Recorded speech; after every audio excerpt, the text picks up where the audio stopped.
साथ ही साथ श्री कल्की धाम निर्माण ट्रस्ट के अध्यक्ष भी उनके साथ हैं, जो है आचार्य प्रमोद कृष्णम जी। और लगातार मंत्रोच्चार के साथ पूजा अर्चना की जा रही है, जहां प्रधान आपको बता दें कि ये मंदिर 5 वर्षों में तैयार हो जाएगा और कल्की धाम परिसर जो है वो 5 एकड़ में बनकर तैयार होगा। यशस्वी प्रधानमंत्री माननीय श्री नरेंद्र मोदी जी संभल में सभी संतों को प्रणाम करते हुए, उपस्थित जन समुदाय का अभिवादन करते हुए, और सबसे पहले मैं अनुरोध करूंगा दुष्कृताम धर्म संस्थापनार्थाय संभवामि युगे युगे। और इसी के साथ अब मैं अनुरोध करूंगा श्री कल्की पीने वाला श्री कल्की धाम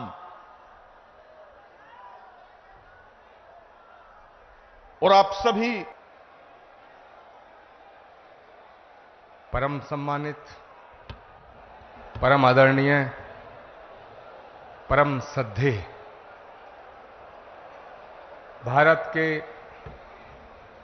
यशस्वी, तेजस्वी, ओजस्वी और तपस्वी प्रधानमंत्री श्री नरेंद्र मोदी जी का इस कल्की धाम की पावन धरा पे मुझे स्वागत करने के लिए कहा गया है।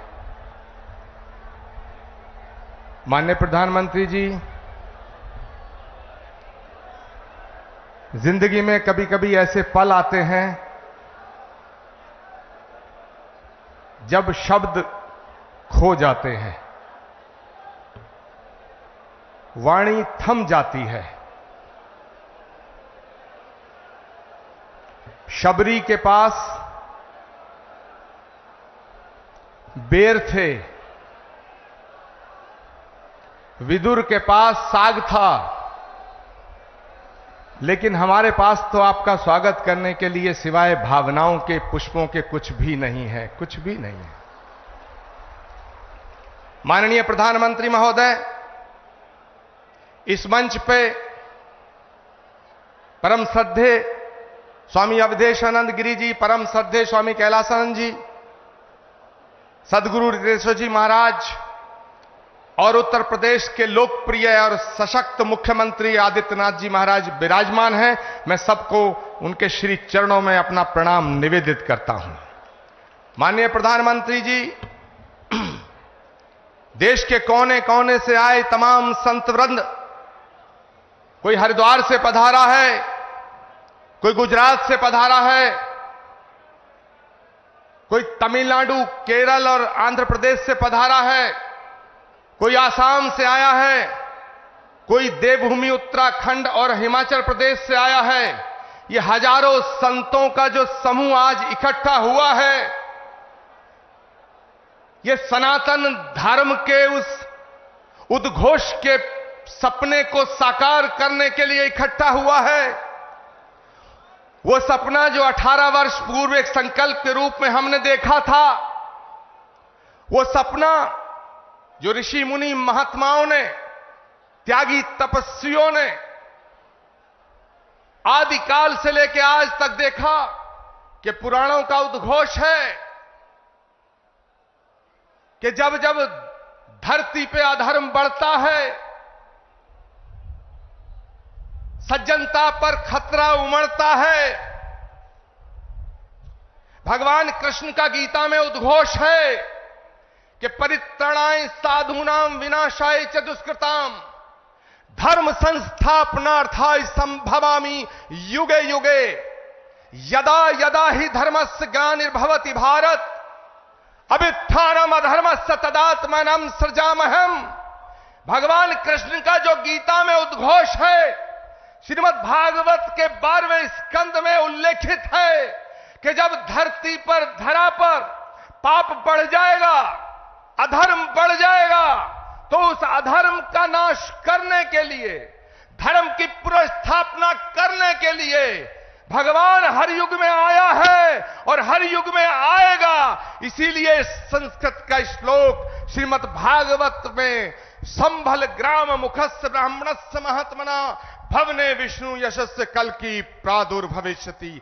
इसका मतलब है कि भगवान त्रेता में राम के रूप में अयोध्या में आए, द्वापर में कृष्ण के रूप में मथुरा में आए और भगवान कलयुग में श्री कल की निष्कलंक के रूप में इसी धरा पर अवतरित होंगे।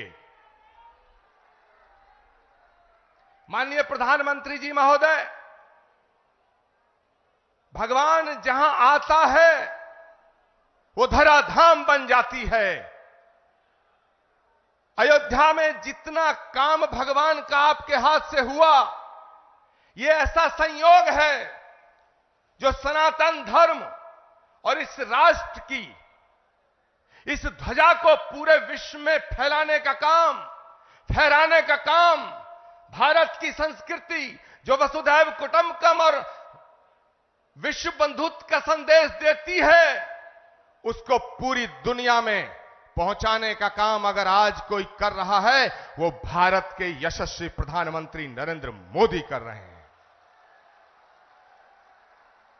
माननीय प्रधानमंत्री महोदय, ये एक और अद्भुत संयोग है कि भगवान राम के सारे काज आपके कर कमलों द्वारा हुए हैं और आज का ये दिन, ये शुभ घड़ी, जिसे देखने के लिए कितनी ही आंखें जो बंद हो गईं, ये शुभ घड़ी जिसका सपना हमारी कितनी माताओं बहनों ने देखा, और माननीय प्रधानमंत्री जी, ये आज सपना साकार हो रहा है क्योंकि श्री कल की धाम की पावन धरती पे आपके चरण पड़े हैं। हम आपका स्वागत करते हैं, हम आपका वंदन करते हैं, हम आपका अभिनंदन करते हैं।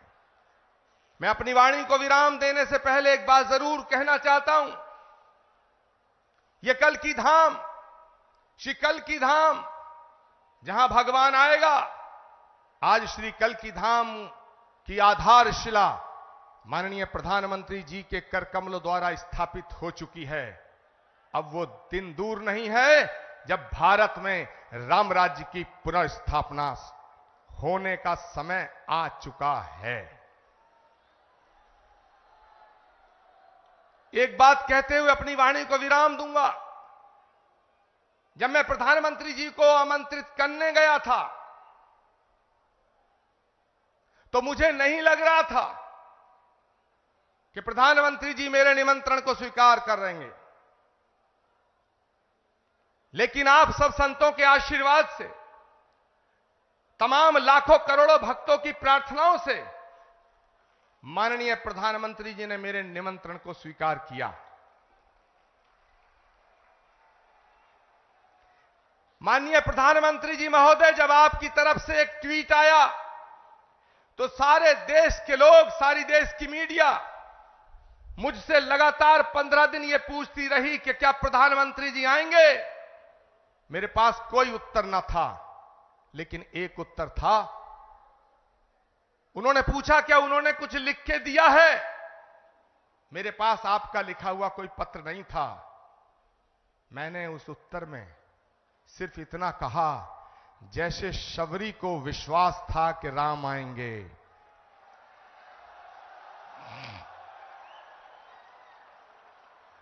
जैसे विदुर को विश्वास था कि कृष्ण आएंगे, जैसे हमारी आस्था का आधार है कि कल्कि आएंगे, वैसे ही आचार्य प्रमोद कृष्णम को यह विश्वास था कि नरेंद्र मोदी जी अपनी बात के पक्के हैं, अपना वचन निभाएंगे। माननीय प्रधानमंत्री जी महोदय, भगवान कृष्ण के ज्ञान योग, कर्म योग, भक्ति योग, अगर हम तीनों को एक साथ रख के जब हम इमेजिन करते हैं तो भगवान कृष्ण के भक्ति योग, कर्म योग और ज्ञान योग जब तीनों एक जगह मिलते हैं तो एक तस्वीर बनती है, और वो तस्वीर भारत के प्रधानमंत्री नरेंद्र मोदी की बनती है। मैं अपनी वाणी को विराम देता हूं और मैं निवेदन करना चाहता हूं उत्तर प्रदेश के माननीय मुख्यमंत्री गोरक्ष पीठाधीश्वर पूज्यपाद योगी आदित्यनाथ जी महाराज से कि वो माननीय प्रधानमंत्री जी का स्वागत करें। जोरदार नारा और जयकारा लगना चाहिए हाथ खड़े होकर के। अवधपुरी से कल्की धाम, अवधपुरी से कल्की धाम, अवधपुरी से कल्की धाम। पूज्यपाद योगी आदित्यनाथ जी महाराज।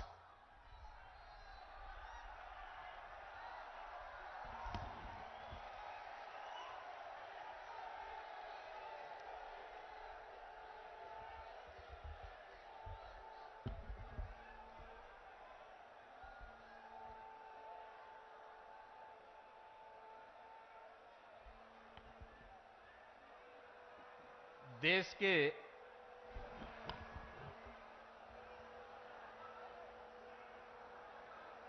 यशस्वी प्रधानमंत्री और दुनिया के सबसे लोकप्रिय राजनेता आदरणीय श्री नरेंद्र मोदी जी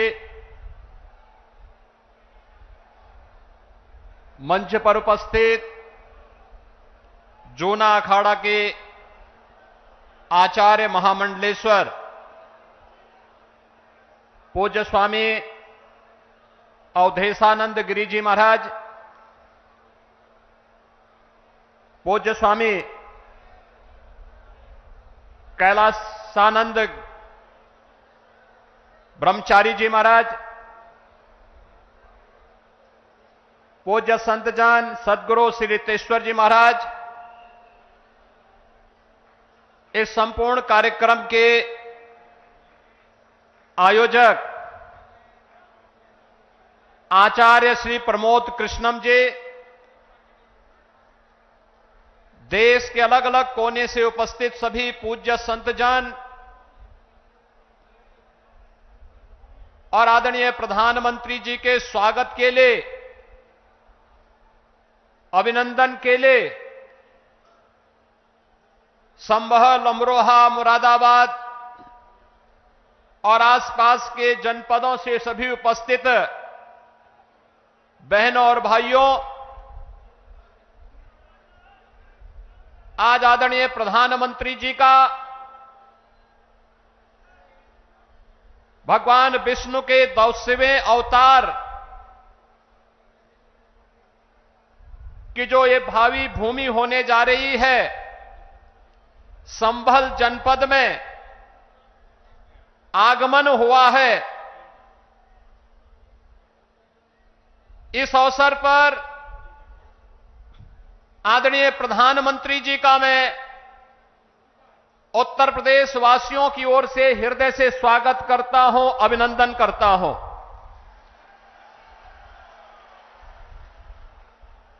अयोध्या में 5 सदी के इंतजार को समाप्त करने के उपरांत प्रभु श्री रामलला के भव्य मंदिर को बनाने और रामलला को विराजमान करवाने के उपरांत पहली बार संयुक्त अरब अमीरात के अबू धाबी में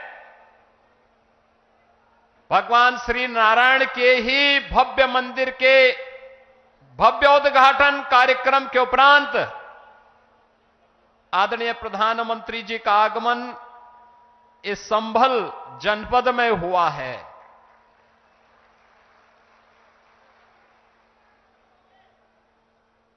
बहनों और भाइयों,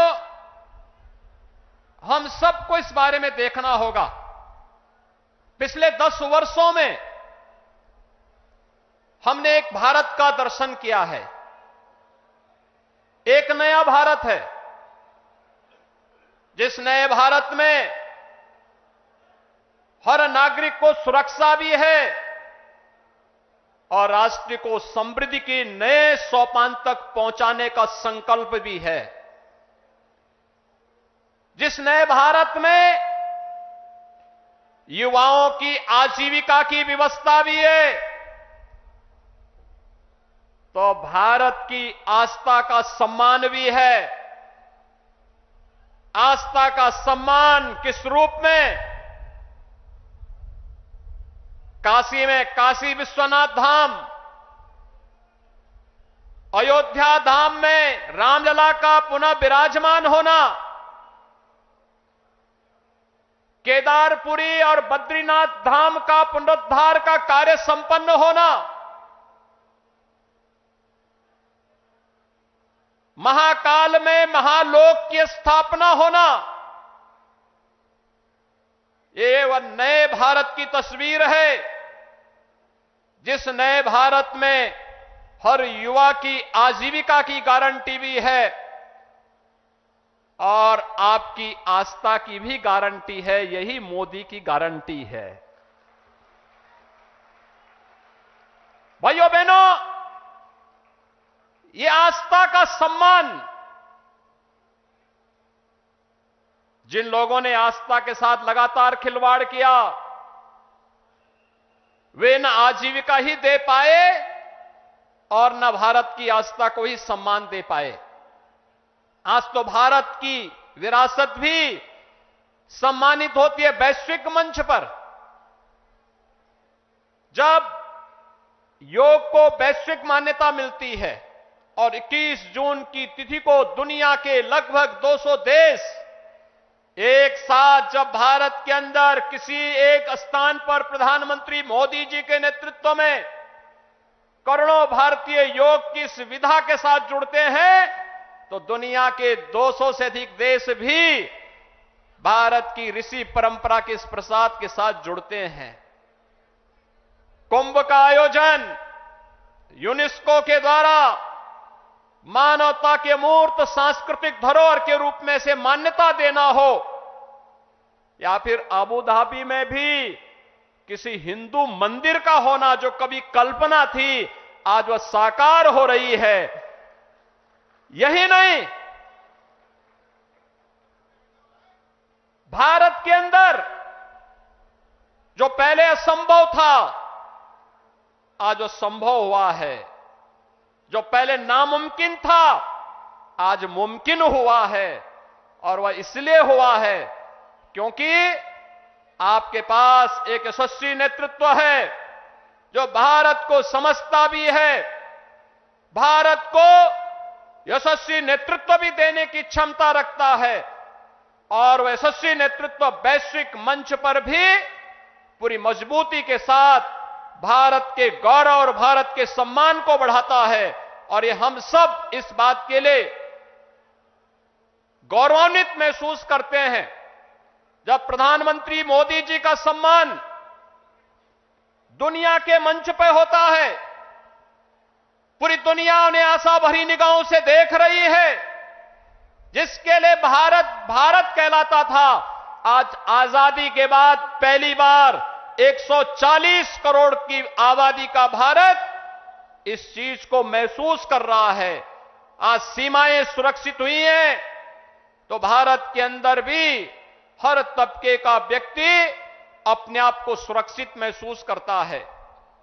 यह संबल क्षेत्र हम सब जानते हैं, यहां पर खेती किसानी के साथ ही इस पूरे क्षेत्र के विकास को लेकर के यहां की कारीगरी और हस्तशिल्प को भी प्रधानमंत्री मोदी जी ने आगे बढ़ाने का काम किया। पीएम विश्वकर्मा योजना के माध्यम से जो पहले यहां पर तकनीक नहीं थी, आज कॉमन फैसिलिटेशन सेंटर बना करके संभल जनपद के अंदर भी बटन बनाने की परंपरागत व्यवस्था को नई तकनीक के साथ जोड़ करके वन डिस्ट्रिक्ट वन प्रोडक्ट और पीएम विश्वकर्मा के माध्यम से आज वह भी वैश्विक मंच पर चीन को प्रतिस्पर्धा दे रहा है। मुरादाबाद का ब्रास का आइटम हो या अमरोहा का ढोलक, यह एक नई पहचान के साथ आगे बढ़ रहा है। ये चीजें पहले भी थीं, लेकिन जिस निराशा और हताशा में थी, आज इस नए भारत में एक गरीब को मकान भी मिल रहा है, तो इंफ्रास्ट्रक्चर के बड़े बड़े कार्य भी हो रहे हैं। संभल जनपद में गंगा एक्सप्रेसवे पूरी मजबूती के साथ बन रहा है और यहां पर औद्योगिक क्लस्टर भी विकसित होने जा रहा है। आने वाले समय में संभल से प्रयागराज की दूरी, और 2025 में जब प्रयागराज कुंभ होगा, हमारा प्रयास होगा, उस समय डबल इंजन सरकार का प्रयास है कि उस समय प्रयागराज में गंगा एक्सप्रेसवे से पश्चिमी उत्तर प्रदेश और देश के अन्य भागों के लोग प्रयागराज पहुंचे। प्रयागराज की दूरी को न्यूनतम करने की दिशा में यह एक नया प्रयास प्रारंभ हो रहा है, और गंगा एक्सप्रेसवे इसके लिए आपके लिए तैयार होने जा रही है। यह जो कुछ भी हो पा रहा है, चाहे वह अच्छा इंफ्रास्ट्रक्चर का हो, चाहे वह मुरादाबाद का बहुत शीघ्र प्रारंभ होने वाला एयरपोर्ट का हो, चाहे वह हस्तशिल्पी और कारीगरों के सम्मान का हो, चाहे वह नौजवानों के रोजगार का हो, और चाहे किसानों के आमदनी को कई गुना बढ़ा करके उनके जीवन में परिवर्तन करने का हो। ये सभी कार्य ये नए भारत की एक नई पहचान बन रहे हैं, और ये संभव हुआ है आदरणीय प्रधानमंत्री जी के यशस्वी नेतृत्व के कारण। आज प्रधानमंत्री जी का आगमन इस भगवान विष्णु के 10वें अवतार के रूप में भगवान कल्कि, जिन्हें भारत के शास्त्रों ने, चाहे वह महाभारत हो, श्रीमद् भागवत महापुराण हो, स्कंद पुराण हो, विष्णु पुराण हो, या अन्य जितने भी ऐसे महत्वपूर्ण शास्त्र हैं जिनका बहुत स्पष्ट कहना है कि कलयुग और सतयुग की संधि काल में, युगाब्द के अंत में भगवान कल्कि का अवतार अवश्य होगा, और इस धराधाम में पुनः सनातन धर्म की स्थापना का जो कार्य उस समय अधूरा रह गया है, वह उनकी कृपा से संपन्न होगा। तो ये मान करके चलिए कि अयोध्या धाम में रामलला के विराजमान होने के बाद प्रधानमंत्री जी ने जो शुरुआत की है, यह वहां से उसकी शुरुआत है, और यह होकर के रहेगा। आज आदरणीय प्रधानमंत्री जी शिला रखने के लिए स्वयं इस कल्कि धाम के इस आयोजन में यहां पर उपस्थित हुए हैं। मैं आप सभी श्रद्धालुजनों से, प्रदेशवासियों की ओर से आदरणीय प्रधानमंत्री जी का संभल जनपद की इस धरती पर हृदय से स्वागत करता हूं, अभिनंदन करता हूं। धन्यवाद। जय जय श्री राम।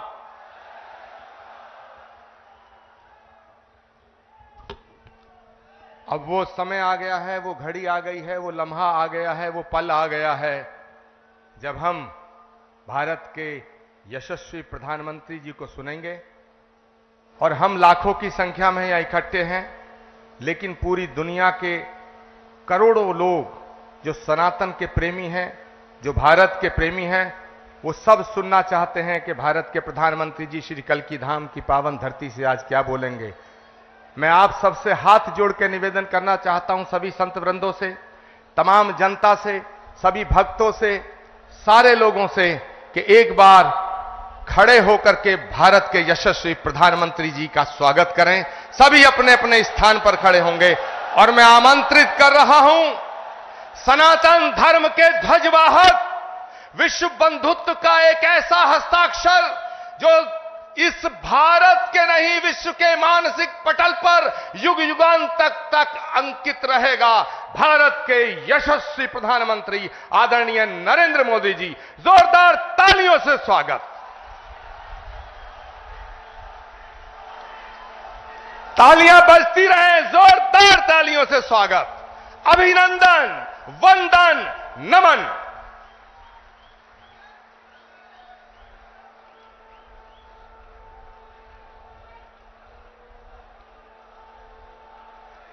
जय मां कैला देवी, जय मां कैला देवी, जय मां कैला देवी, जय बूढ़े बाबा की, जय बूढ़े बाबा की, भारत माता की, भारत माता की। सभी संतों से प्रार्थना है कि अपना स्थान लीजिए।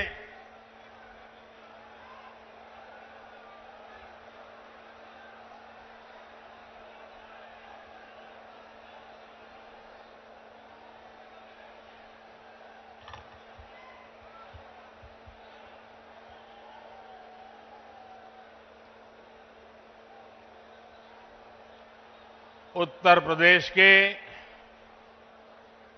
ऊर्जावान मुख्यमंत्री श्रीमान योगी आदित्यनाथ जी, पूज्य श्री अवधेशानंद गिरी जी, कल्की धाम के प्रमुख आचार्य प्रमोद कृष्णम जी, पूज्य स्वामी कैलाशानंद ब्रह्मचारी जी, पूज्य सद्गुरु श्री जितेश्वर जी, विशाल संख्या में पधारे हुए भारत के भिन्न भिन्न कोने से आए हुए पूज्य संतगण और मेरे प्यारे श्रद्धावान भाइयों और बहनों, आज यूपी की धरती से प्रभु राम और प्रभु कृष्ण की भूमि से भक्ति, भाव और आध्यात्म की एक और धारा प्रवाहित होने को लालायित है। आज पूज्य संतों की साधना और जनमानस की भावना से एक और पवित्र धाम की नींव रखी जा रही है।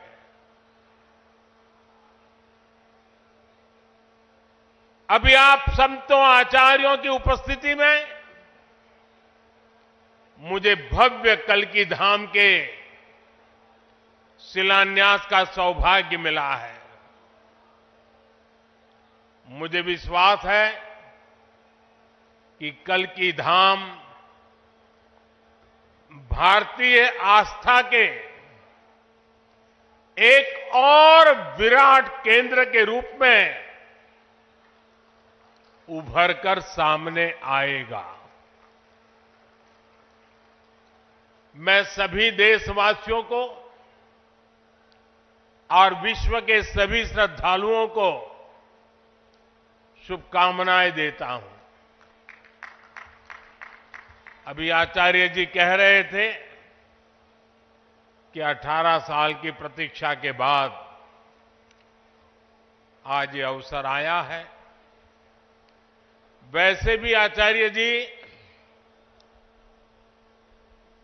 कई ऐसे अच्छे काम हैं जो कुछ लोग मेरे लिए ही छोड़ करके चले गए हैं।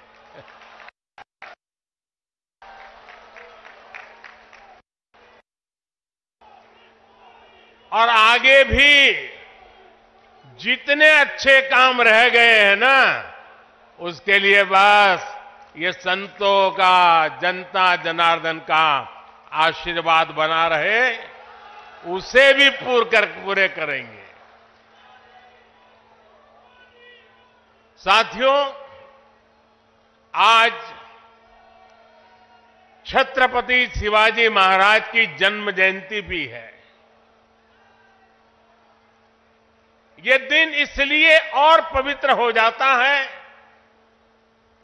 और ज्यादा प्रेरणादायक हो जाता है।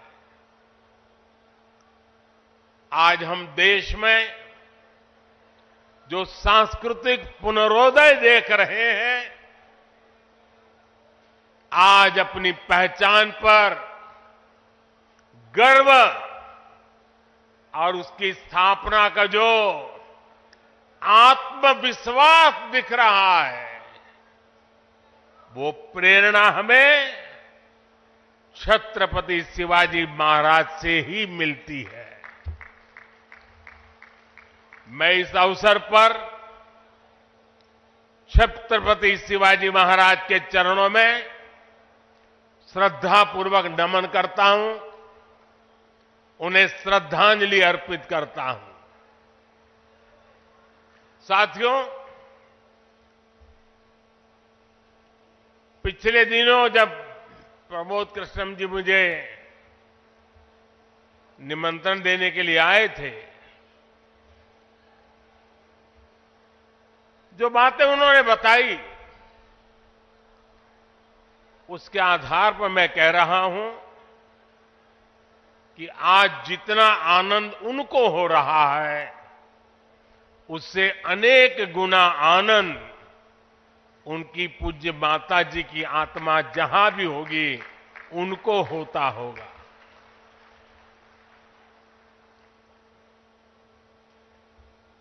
और मां के वचन के पालन के लिए एक बेटा कैसे जीवन खपा सकता है, ये प्रमोद जी ने दिखा दिया।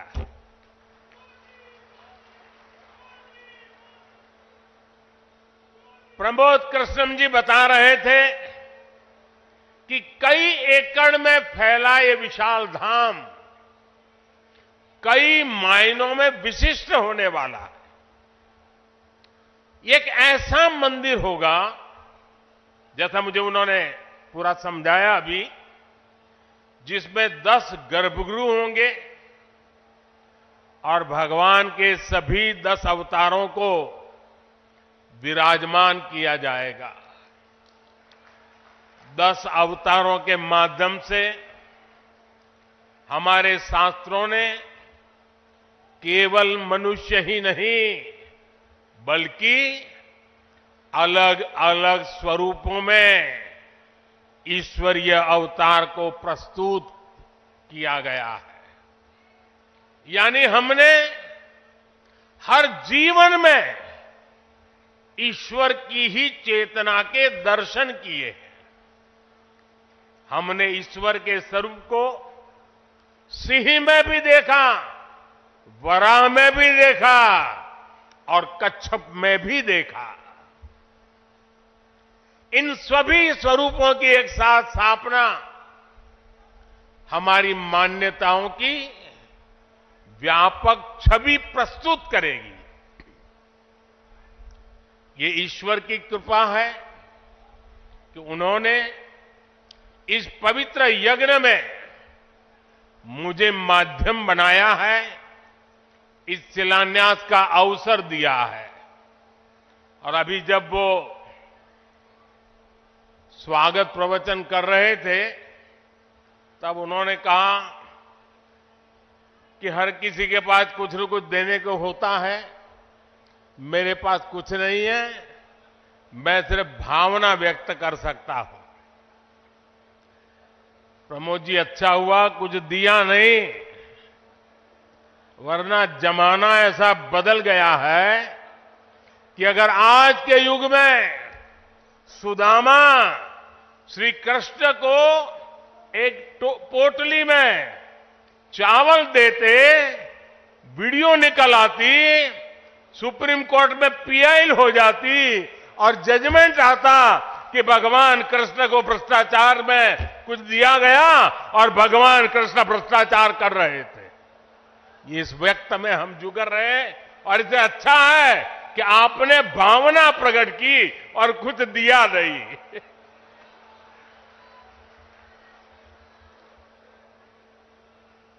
मैं इस शुभ कार्य में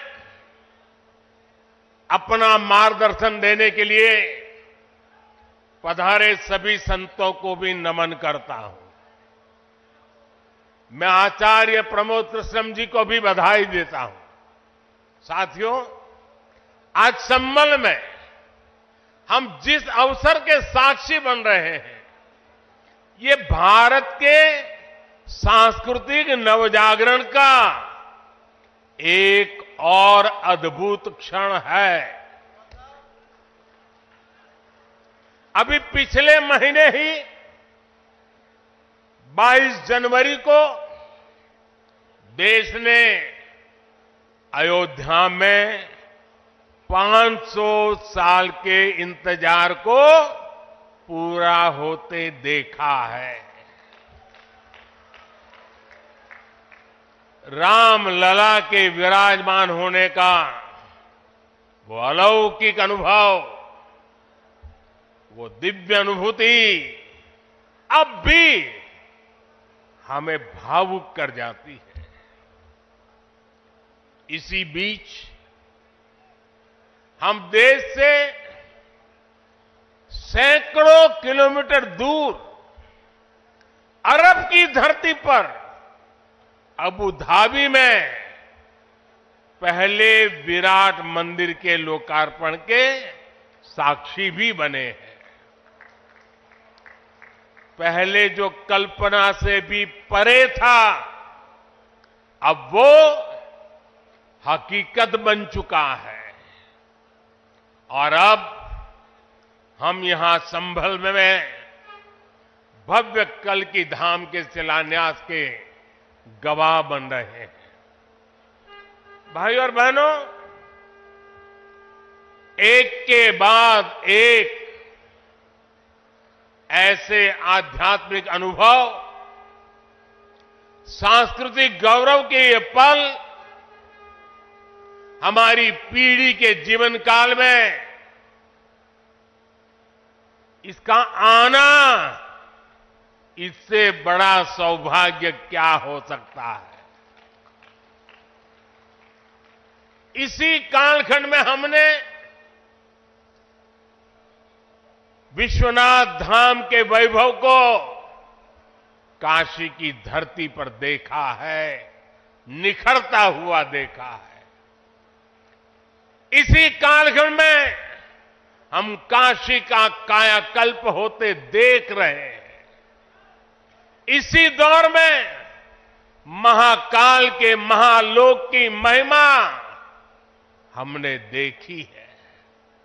हमने सोमनाथ का विकास देखा है, केदार घाटी का पुनर्निर्माण देखा है।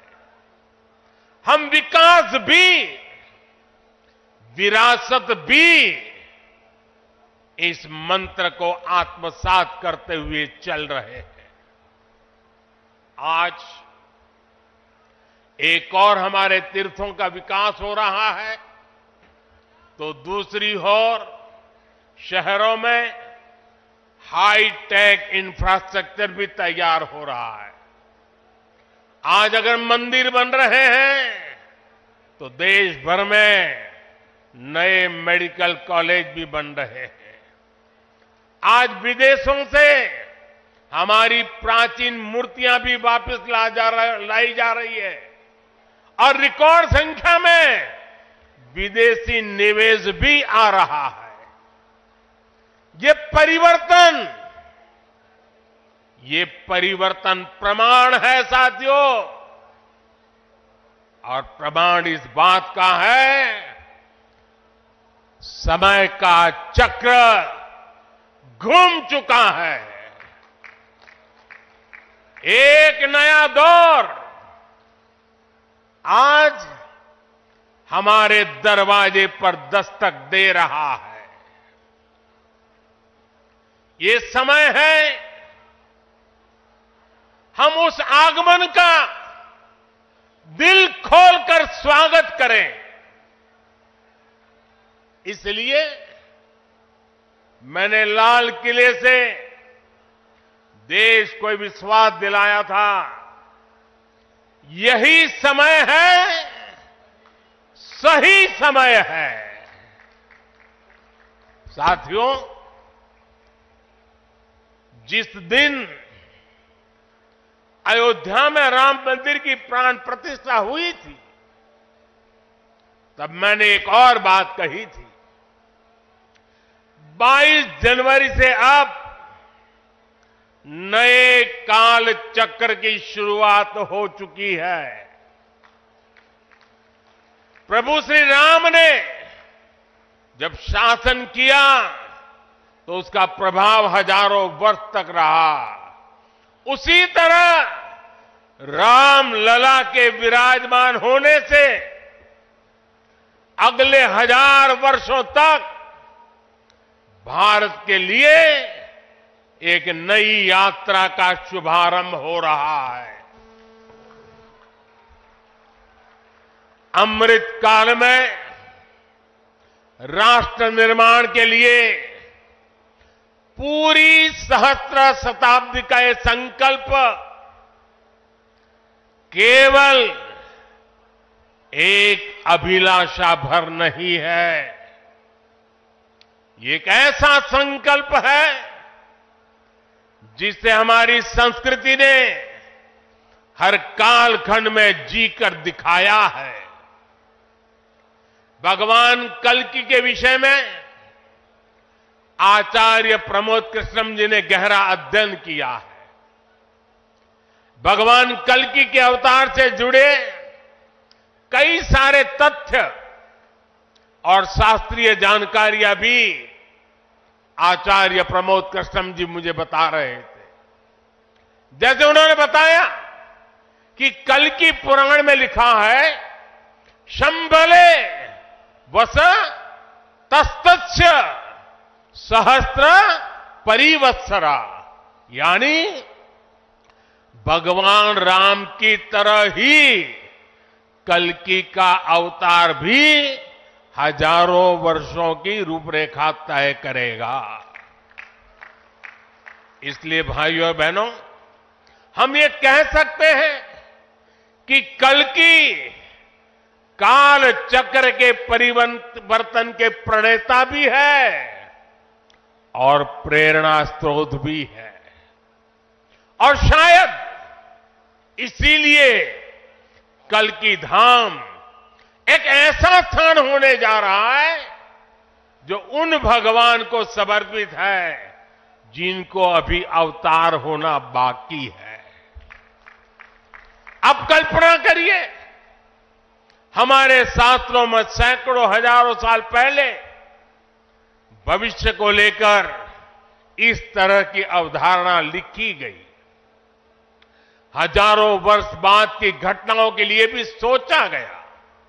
ये कितना अद्भुत है, और ये भी कितना अद्भुत है कि आज प्रमोद कृष्णम जैसे लोग पूरे विश्वास के साथ उन मान्यताओं को आगे बढ़ा रहे हैं, अपना जीवन खपा रहे हैं। वो भगवान कल्कि के लिए मंदिर बना रहे हैं, उनकी आराधना कर रहे हैं। हजारों वर्ष बाद की आस्था और अभी से उसकी तैयारी, यानी हम लोग भविष्य को लेकर कितने तैयार रहने वाले लोग हैं। इसके लिए तो प्रमोद कृष्णम जी वाकई सराहना के पात्र हैं। मैं तो प्रमोद कृष्णम जी को एक राजनीतिक व्यक्ति के रूप में दूर से जानता था, मेरा परिचय नहीं था।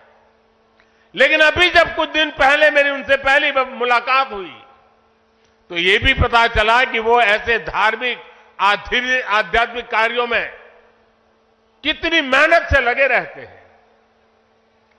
कल्कि मंदिर के लिए इन्हें पिछली सरकारों से लंबी लड़ाई लड़नी पड़ी, कोर्ट के चक्कर भी लगाने पड़े। वो मुझे बता रहे थे कि एक समय उन्हें कहा जा रहा था कि मंदिर बनाने से शांति व्यवस्था बिगड़ जाएगी। आज हमारी सरकार में प्रमोद कृष्णम जी निश्चिंत होकर इस काम को शुरू कर पाए हैं।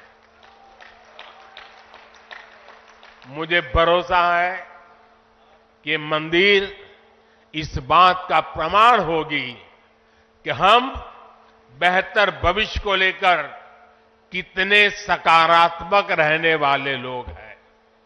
साथियों, भारत पराभव से भी विजय को खींच करके लाने वाला राष्ट्र है। हम पर सैकड़ों वर्षों तक इतने आक्रमण हुए, कोई और देश होता, कोई और समाज होता तो लगातार इतने आक्रमणों की चोट से पूरी तरह नष्ट हो गया होता। फिर भी हम न केवल डटे रहे बल्कि और भी ज्यादा मजबूत होकर सामने आए। आज सदियों के वो बलिदान फलीभूत हो रहे हैं। जैसे कोई बीज वर्षों के अकाल में पड़ा रहा हो, लेकिन जब वर्षा काल आता है तो वो बीज अंकुरित हो उठता है। वैसे ही आज भारत के अमृत काल में भारत के गौरव, भारत के उत्कर्ष और भारत के सामर्थ्य का बीज अंकुरित हो रहा है। एक के बाद एक हर क्षेत्र में कितना कुछ नया हो रहा है। जैसे देश के संत और आचार्य नए मंदिर बनवा रहे हैं, वैसे ही मुझे ईश्वर ने राष्ट्र रूपी मंदिर के नवनिर्माण का दायित्व सौंपा है। मैं दिन रात राष्ट्र रूपी मंदिर को भव्यता देने में लगा हूं, उसके गौरव का विस्तार कर रहा हूं। इस निष्ठा के परिणाम भी हमें उसी तेजी से मिल रहे हैं। आज पहली बार भारत उस मुकाम पर है जहां हम अनुसरण नहीं कर रहे हैं, उदाहरण पेश कर रहे हैं। आज पहली बार भारत को टेक्नोलॉजी और डिजिटल टेक्नोलॉजी के क्षेत्र में संभावनाओं के केंद्र के रूप में देखा जा रहा है। हमारी पहचान इनोवेशन हब के तौर पर हो रही है। हम पहली बार दुनिया की 5वीं सबसे बड़ी अर्थव्यवस्था जैसे बड़े मुकाम पर पहुंचे हैं। हम चंद्रमा के दक्षिण ध्रुव तक पहुंचने वाले पहले देश बने हैं। पहली बार भारत में वंदे भारत और नमो भारत जैसी आधुनिक ट्रेनें चल रही है। पहली बार भारत में बुलेट ट्रेन चलने की तैयारी हो रही है। पहली बार हाईटेक हाईवे एक्सप्रेसवेज का इतना बड़ा नेटवर्क और उसकी ताकत देश के पास है। पहली बार भारत का नागरिक चाहे वो दुनिया के किसी भी देश में हो, अपने आप को इतना गौरवान्वित महसूस करता है। देश में सकारात्मक सोच और आत्मविश्वास का ये जो ज्वार हम देख रहे हैं, एक अद्भुत अनुभूति है। इसलिए आज हमारी शक्ति भी अनंत है और हमारे लिए संभावनाएं भी अपार है। साथियों, राष्ट्र को सफल होने के लिए ऊर्जा सामूहिकता से मिलती है। हमारे वेद कहते हैं, सहस्त्र शीर्षा पुरुष, सहस्त्र शीर्षा पुरुष, सहस्त्राक्ष सहस्त्रपाद, अर्थात निर्माण के लिए हजारों लाखों करोड़ों हाथ है, गतिमान होने के लिए हजारों लाखों करोड़ों पैर है। आज हमें भारत में उसी विराट चेतना के दर्शन हो रहे हैं। सबका साथ, सबका विकास, सबका विश्वास और सबका प्रयास, इस भावना से हर देशवासी एक भाव से, एक संकल्प से राष्ट्र के लिए काम कर रहा है। आप पिछले 10 वर्षों में कार्यों के विस्तार को देखिए। 4 करोड़ से ज्यादा लोगों को प्रधानमंत्री आवास योजना के तहत पक्के घर, 11 करोड़ परिवारों को शौचालय यानी इज्जत घर, 2.5 करोड़ परिवारों को घर में बिजली, 10 करोड़ से अधिक परिवारों को पानी के लिए कनेक्शन, 80 करोड़ लोगों को मुफ्त राशन, 10 करोड़ महिलाओं को कम कीमत पर गैस सिलेंडर, 50 करोड़ लोगों को स्वस्थ जीवन के लिए आयुष्मान कार्ड, करीब 10 करोड़ किसानों को किसान सम्मान निधि। कोरोना काल में हर देशवासी को मुफ्त वैक्सीन, स्वच्छ भारत जैसा बड़ा अभियान आज पूरी दुनिया में भारत के इन कामों की चर्चा हो रही है। इस स्केल पर काम इसलिए हो सके क्योंकि सरकार के इन प्रयासों से देशवासियों का सामर्थ्य जुड़ गया। आज लोग सरकार की योजनाओं का लाभ दिलाने के लिए गरीबों की मदद कर रहे हैं। लोग 100% सैचुरेशन के अभियान में हिस्सा बन रहे हैं। गरीब की सेवा का ये भाव समाज को नर में नारायण की प्रेरणा देने वाले हमारे आध्यात्मिक मूल्यों से मिली है। इसलिए देश ने विकसित भारत का निर्माण और अपनी विरासत पर गर्व के पंच प्राणों का आह्वान किया है। साथियों, भारत जब भी बड़े संकल्प लेता है, उसके मार्गदर्शन के लिए ईश्वरीय चेतना किसी न किसी रूप में हमारे बीच जरूर आती है। इसलिए गीता में भगवान श्री कृष्ण ने कहा, संभवामि युगे युगे, इतना बड़ा आश्वासन दे दिया है। लेकिन इस वचन के साथ ही तो हमें ये आदेश भी देते हैं कि कर्मण्येवाधिकारस्ते मा फलेषु कदाचन, अर्थात हमें फल की चिंता के बिना कर्तव्य भाव से कर्म करना है। भगवान का ये वचन, उनका ये निर्देश आज 140 करोड़ देशवासियों के लिए जीवन मंत्र की तरह है। अगले 25 वर्षों के इस कर्तव्य काल में हमें परिश्रम की पराकाष्ठा करनी है। हमें निस्वार्थ भाव से देश सेवा को सामने रखकर काम करना है।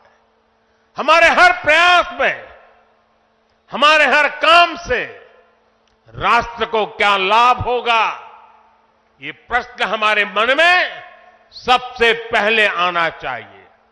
यही प्रश्न राष्ट्र की सामूहिक चुनौतियों के समाधान पेश करेगा।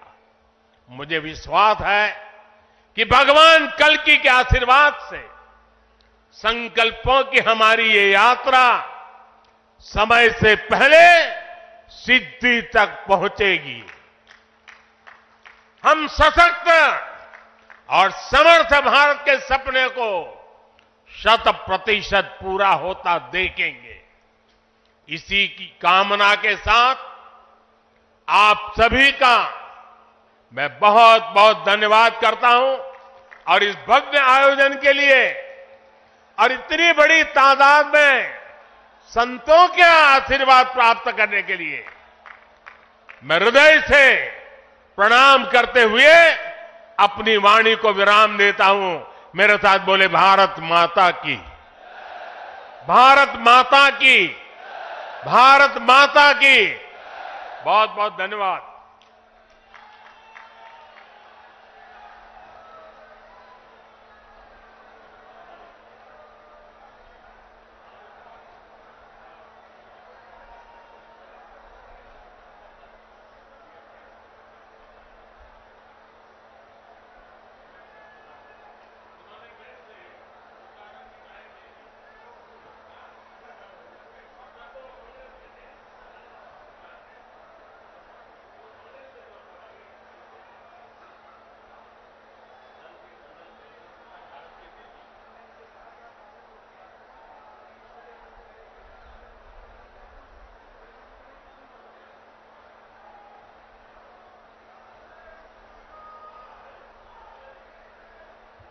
एक बार जोरदार माननीय प्रधानमंत्री जी मंच से प्रस्थान कर रहे हैं।